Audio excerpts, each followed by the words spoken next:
Good afternoon. It's nice to be back here in Lawrence. I was saying to the mayor earlier that his predecessor, Dan Rivera, sends his regards and obviously misses the city terribly, but also made quite clear that he thinks you're the right guy for the job. So it's good to see you again, Representative. We spoke earlier today. It's nice to have members from the council. Representative, thanks for being here. And thank you for being here as well. And LG, it's always great to be with you and out of the office. We just wrapped up a tour of the vaccination clinic in Lawrence that's serving older adults here in the community. And I want to thank the mayor for welcoming us here today and for the work that he's doing to get vaccines administered. I also want to thank John Silva and the team at Greater Lawrence Family Health Center for showing us around and for their work to operate the clinic, along with Ephraim Roland, who's the director of the Housing Authority, and the team at the Greater Lawrence Housing Authority as well, which is the host site for the vaccination clinic that we visited. Before I discuss the clinic and the role it's playing in our larger strategy, I just want to give a quick update on COVID metrics. Yesterday, the Department of Public Health reported 1,553 new cases out of a total number of tests of 102,052. 755 individuals in the hospital. That's a 69% decline from the peak in January, and 173 individuals are in the ICU. On vaccine, over 1.2 million first doses have been administered here in Massachusetts, and over 1.8 million doses in total have been administered.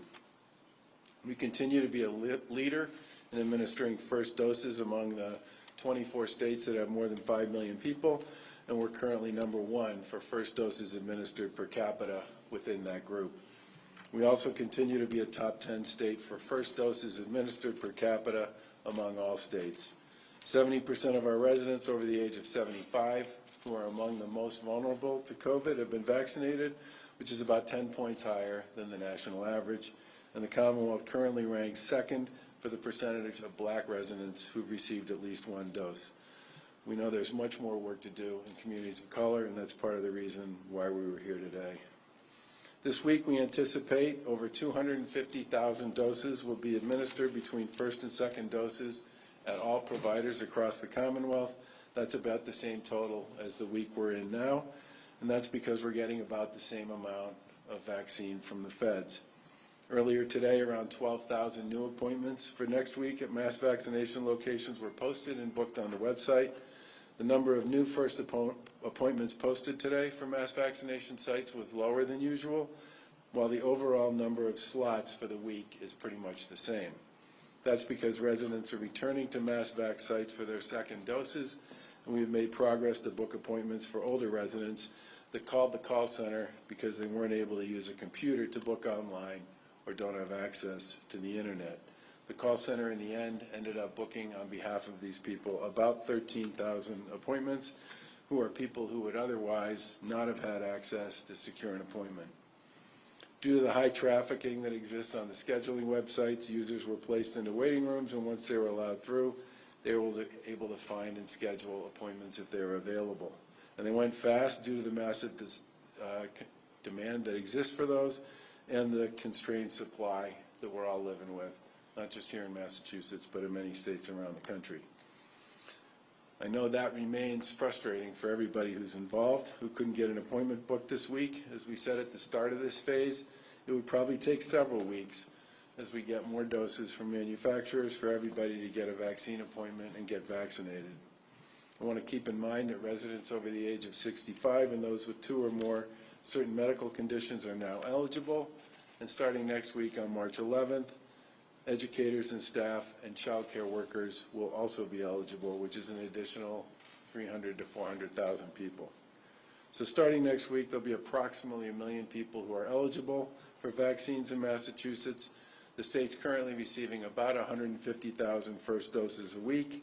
We are not expecting that number to change very much over the course of the rest of this month. That means everybody who's eligible will be trying to secure an appointment with a relatively small number of available vaccines.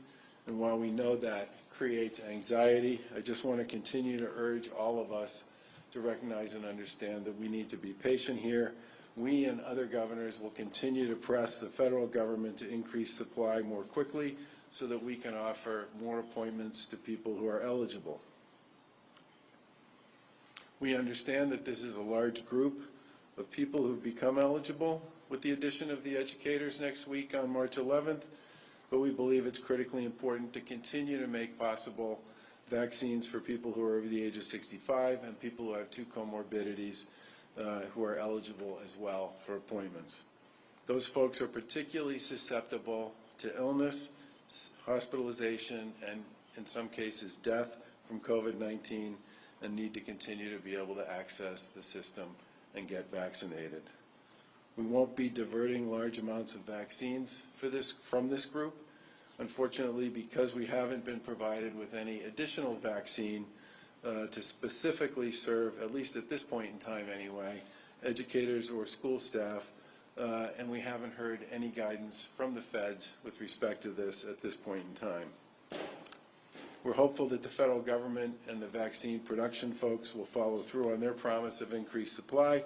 Obviously, we'd like to see that happen sooner rather than later.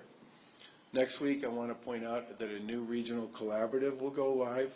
The Lower Merrimack Valley Regional Collaborative will begin, which includes health departments from the communities of Amesbury, Georgetown, Groveland, Merrimack, Newbury, Newburyport, Rowley, Salisbury, and West Newbury, and details on this collaborative will be up on the website next week.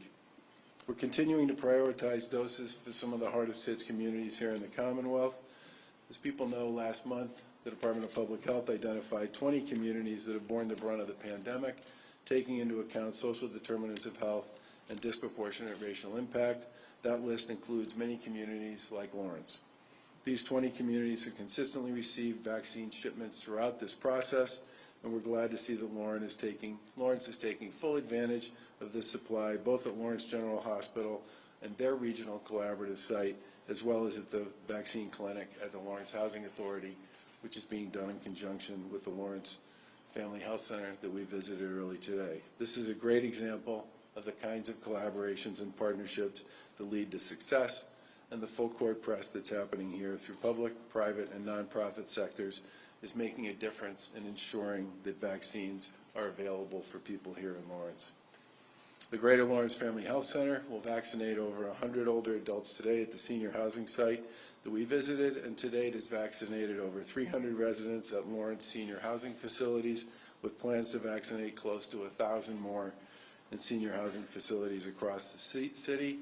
But overall, Lawrence Family Health Center has distributed over 12,000 vaccines to date and are now doing close to 1,000 shots a day, and expect that number to increase over the next 3 or 4 weeks as they operate sites in Lawrence, Methuen, and soon to be in Haverhill. In addition, they're providing vaccinations to the homeless and to homebound individuals in this region as well. Another way we're supporting these 20 communities is through a $4.7 million targeted initiative to increase vaccine access and awareness. We recognize that vaccine hesitancy is an issue, and we know that it comes from decades of past experiences where communities of color did not have equitable access to quality medical care. Our equity initiative aims to overcome some of these challenges by working with local residents and trusted community organizations to reach people where they are and create access to the vaccine. The initiative is being run in partnership with Healthcare for All and Archipelago Strategies Group, 2 organizations that specialize in this kind of grassroots, hyper-local outreach, which among other things will involve hundreds of thousands of door knocks across these 20 communities in the coming weeks. This initiative is in addition to the $1 million we've invested in the Mass League of Community Health Centers to support community health center work, and will continue to involve culturally competent and multilingual outreach to promote vaccine awareness in these communities that are served by the CHCs. We're investing these funds this way because we recognize the importance of these neighborhood institutions like Greater Lawrence Family Health Center when you're trying to pursue an initiative such as this. They know the populations they serve, they know these communities, and they're well positioned to address the hesitancy questions and to help people get access to the vaccine when they are able and available to seek it and to get vaccinated. I also want to provide a quick update on our mass vaccination site at Fenway Park. As everybody knows, Red Sox opening day is coming up on April 1st, and our current plan allows fans in the stands with a strict 12% capacity limit. But with that in mind, we've been talking with the Red Sox, the clinic's operator, CIC Health, and other partners about the future of that site. Today we're announcing that we'll transition the mass vaccination site from Fenway Park to the Heinz Convention Center.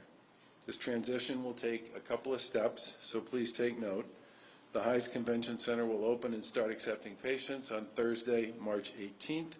Fenway's last day to accept patients will be Saturday, March 27th. So these sites will overlap for a couple of weeks. Both will be operating from March 18th to March 27th. All individuals that are vaccinated at Fenway Park and have a second appointment scheduled will be able to receive their second dose at the Heinz, and CIC Health will send them all the details via email, and there'll be additional outreach to make sure that they know where they need to go and when they need to be there. We're grateful to Fenway and to the Red Sox, along with CIC Health, for their incredible work operating this highly effective, friendly, welcoming, and efficient site. So far, they've completed over 25,000 vaccinations, and by the end of this month, we'll expect they have completed over 55,000 vaccinations. It's a terrific output, and we're deeply grateful to the Red Sox, Beth Israel Deaconess Medical Center, Cataldo Ambulance, and the other partners for everything they've done to support this effort. They've been terrific partners throughout this process. This month, the new Heinz site will ramp up to do the same volume of vaccinations as are currently being done at Fenway Park, which is about 1,500 a day. And later this spring, if our supply increases, the Heinz has room to scale up to more than 5,000 shots per day. And before I turn it over to Mayor Vasquez, I just want to thank the City of Lawrence and the teams at the Lawrence Housing Authority, the Greater Lawrence Family Health Center, for hosting us today and for the incredible work that people are doing here. We're supporting local leaders and community health centers in communities like Lawrence because you are the best positioned to serve your neighbors and help people get access to this critically important vaccine.